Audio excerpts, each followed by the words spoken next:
എടാ അതിന്റെ പിന്നിൽ പ്രവർത്തിച്ചത് ഷാജഹാൻ. ഒരു ഉത്തരവിൽ നിന്ന് എന്റെ ശരിയായിട്ടില്ല. പഠിക്കണോടാ. ഇവിടെ കേൾക്കണം. ലോകത്തിലെ 2 അത്ഭുതങ്ങൾ. 7 ഉണ്ട്. 7 അത്ഭുതങ്ങളാണുള്ളത്. 2 എണ്ണമെങ്കിലും നീ ഒന്ന് പറയുന്നു. കറക്റ്റ് പറ. അനന്ത് പറ. ചൈനയിലെ ആ വെഞ്ചരൽ വൻപയർ.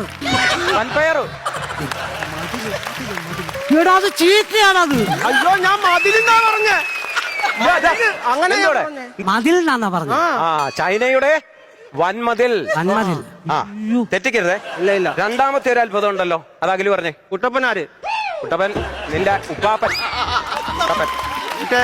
ചരിഞ്ഞു നിൽക്കുന്ന പിസയല്ലടാ, ബർഗർ. അത് തിന്ന സാധനമാ.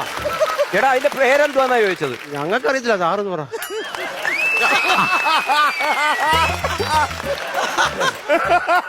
വനജ ടീച്ചറെ, ഈ ചരിഞ്ഞിരിക്കുന്ന ഒരു അത്ഭുതം ഉണ്ടല്ലോ, അതിന്റെ പേരെന്തുവാ?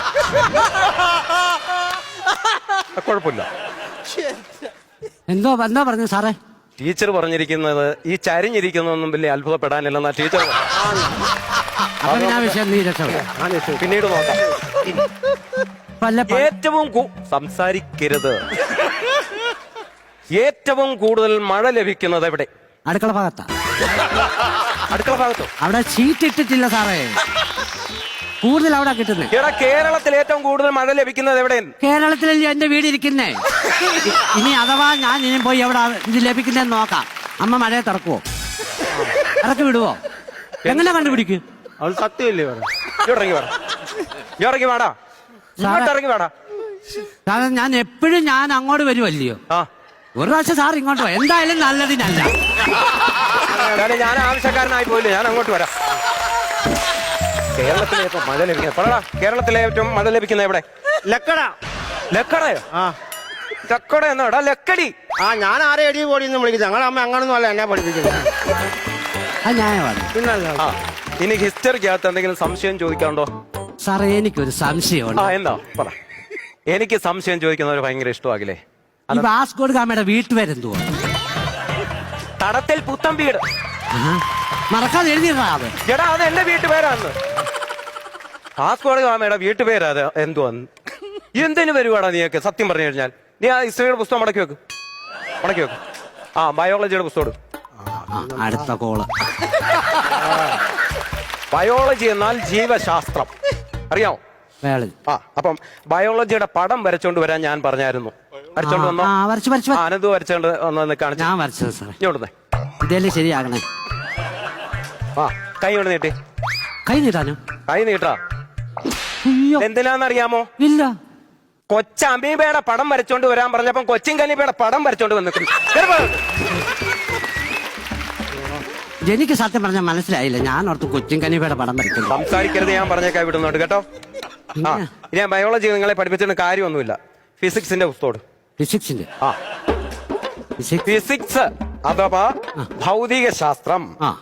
ദ്രവ്യത്തെയും ഊർജത്തെയും പറ്റിയുള്ള പഠനമാണ് ഭൗതിക ശാസ്ത്രം അഥവാ ഫിസിക്സ്. എന്തു പറയും? എന്തോ പറയുന്ന സാർ, ഇങ്ങനെ പോകുന്നു. എടാ ഫിസിക്സ് എന്ന് പറയുമെന്ന് ആര് പറയും? ഞാൻ പറയുമോ? സാറ് പറഞ്ഞാ മതി, പിന്നെ ഞാൻ പറഞ്ഞതേ കാണത്തുള്ളൂ. എനിക്ക് ഇന്നാളെ ഇതുപോലെ ഒന്ന് പറ്റിയില്ല. എന്തോ പ്രശ്നമായിരുന്നു അറിയോ? ഞാൻ ഏതാണ്ട് പറഞ്ഞിട്ടുണ്ട്. അനന്തുവേ, ഞങ്ങൾ അച്ഛൻ പോലും ഓടിയില്ല. ഞാൻ പറയത്തില്ല. പിന്നെ ഗ്രാവിറ്റി എന്നാൽ എന്ത്? അഖിൽ എഴുന്നേറ്റ് പറ. മൂന്നാറ് മലനിരകളിൽ ഇത്രയും വളർന്നൊരു ചെടി, അതിന്റെ ഇല പറിച്ചിട്ട് ഉണക്കി പൊടിച്ചെടുക്കുന്നതാണ് AVT. എടാ അത് AVT തേയില. പിന്നെന്താ ചോദിച്ചേ? ഗ്രാവിറ്റി. എഴുന്നേറ്റ് പറ. ഗ്രാവിറ്റി ഭൂമി എല്ലാ വസ്തുക്കളെയും അങ്ങ് ഡൽഹിയിലേക്ക് ആകർഷിക്കുന്നു. ഡൽഹിയിലേക്കോ? കേന്ദ്രത്തിലേക്ക്. ശരിയായ ഗ്രാവിറ്റി എന്ന് പറയുന്നു. അത് ഫില്ലാക്കത്. അതിന് ഗ്രാവിറ്റി എന്ന് പറയുന്നു. ഇരിക്കും അവിടെ. ഒരു ചോദ്യം നമ്മൾ ചോദിച്ചു കഴിഞ്ഞാൽ അത് ഫില്ലാക്കണം. അപ്പൊ ഇനിയും ഇത്രയും മതി. Stand up. Right hand, left hand, sit down.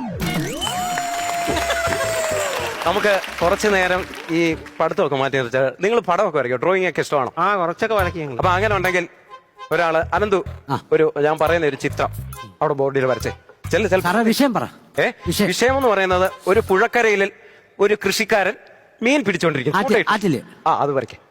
ഒരു ഭയങ്കര മഴയുള്ള സമയമാണ്. അല്ലേ പെട്ടെന്ന് ചെല്ല് വരയ്ക്കേ. ആറ്റുമണൽ പായയിൽ ആറ്റുകട്ടിലിൽ നിന്നെ കിടത്തി ഉറക്കി മെല്ലെ മെല്ലെ കവിൾത്തടങ്ങൾ സുലഭമായി ഞാൻ സൂര്യകാന്തികൾ. ആനന്ദ് വരച്ചു. വരച്ചോ? ആ എന്ത് ചൂണ്ടയിടുന്നേ? മീനെ പിടിക്കുന്ന ചൂണ്ടയിടുന്നത് ചൂണ്ട വേണ്ടേ? മനുഷ്യൻ എന്തിയേ? ഈ മഴയത്ത് അയാൾ അവിടെ ഇരിക്കും. അയാൾ വള്ളപ്പരെ പോയിരിപ്പുണ്ട്. എന്റെ ദൈവമേ, എടാ എന്തുവാടാ ഈ വരച്ചു വെക്കുന്നത്? എനിക്കറിയാവുന്ന ഒരാളെ ഞാൻ വരച്ച. പുള്ളിക്ക് പനിയാ. പോയിരി നിന്നെ ഇനി നന്നാക്കിയിട്ട് കാര്യമില്ല. അഖിലേക്ക് വേണം. അയ്യോ അഖിലേക്ക് വേണം. ഞാൻ പറയുന്ന ചിത്രം കൊണ്ട് വരയ്ക്കാം. ഒരു പാവപ്പെട്ട കൃഷിക്കാരന്റെ വീട് കൊണ്ട് വരയ്ക്കാം. പെട്ടെന്ന് തുടയ്ക്കും. സമയമില്ല, ഇപ്പം വെല്ലടിക്കാറായി. പാവം പിടിച്ചോന്റെ ആണേ. പാവം പിടിച്ച ഒരു വീട്ടുകാരൻ.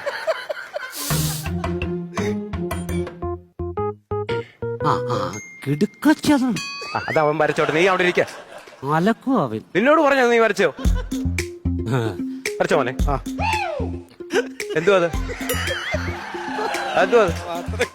വീടെന്തിയേ? സാറേ പാവപ്പെട്ടോണ്ട് വീടല്ലയോ? ലൈഫ് ലൈനിൽ കിട്ടിയതാ. ഒരു ഗഡുവേ കിട്ടിയുള്ളൂ. ബേസ്മെന്റ് കെട്ടാനേ കിട്ടിയുള്ളൂ. സാറേ പാവം പിടിച്ചവന്റെ വീടും ബുദ്ധിമുട്ടും സാറിന് അറിയാത്തോണ്ടാ. തറ കെട്ടി ഇനി എത്ര നാള് കിടക്കുമെന്നറിയാം. എന്തുവാടാ?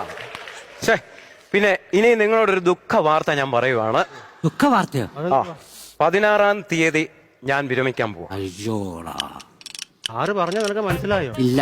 16-ാം തീയതി സാറ് മരിക്കാൻ പോവാണ്. എന്നാ വല്ല കടം വല്ലതും കാണും. അങ്ങനാണെങ്കിലുണ്ടല്ലോ സാറിന്റെ നെഞ്ചത്ത് റീത്ത വെക്കണം. റീത്ത അപ്പുറത്തെ ക്ലാസ്സില്. അതല്ലടാ, പൂ വെച്ച് ഉണ്ടാക്കി വെക്കത്തില്ലോടാ. അല്ല അത് ബൊക്ക ആണോ? വെക്കണോടാ. നമ്മളെ പഠിപ്പിച്ച് സാറല്ലോടാ. എന്തുവാടാ പറയുന്നത്? സാറ് മരിക്കാൻ പോവാന്ന്. ഞാൻ മരിക്കാൻ പോവാന്നാന്നോ പറഞ്ഞത്? ഞാൻ വിരമിക്കാൻ പോവാണെന്ന്. വിരമിക്കാൻ പോവാന്ന്. ഓ എന്തുവാടാ അത് പറഞ്ഞാൽ പോലും മനസ്സിലാകത്തില്ല. നിങ്ങൾ രണ്ടുപേരും ഇങ്ങനെ എഴുന്നേറ്റ് വന്നേ. അടിക്കാൻ അല്ലെങ്കിൽ വന്നേ. അടിക്കാനാണ് ഞാൻ. അനന്ത് ഇപ്പുറത്ത് വാടാ. അവിടെ നിന്ന് ഒതുങ്ങാതെ. എടാ നിങ്ങളെ വഴക്ക് പറയുന്നതും അടിക്കുന്നതൊക്കെ നിങ്ങൾ നന്നാകാൻ വേണ്ടിയാ. ഞാൻ പഠിപ്പിച്ചിട്ടുള്ള എന്റെ കുട്ടികളെല്ലാം ഡോക്ടർമാര്, അഡ്വക്കേറ്റ്, ജില്ലാ കളക്ടർ വരെ ആയിട്ടുണ്ട്. എന്നിട്ടും സാർ ഇവിടെ തന്നെ കിടക്കും. സാർ ഇവിടെ കിടന്ന് ഇന്ത്യയുടെ തലത്താനെ ഇവിടെ ഐസക് ന്യൂട്ടന്റെ തല വേണം ആപ്പിളെ കൂടാ തെറിച്ചു പോയെ. വിളിക്കാൻ പോകുന്നു. സാറിന് എന്താ ഇവിടെ ഇങ്ങനെ നിന്നാ മതി. എടാ ഇത്രയും കാര്യം പറഞ്ഞിട്ട് പോലും നിങ്ങൾ നന്നാകത്തില്ലയോ?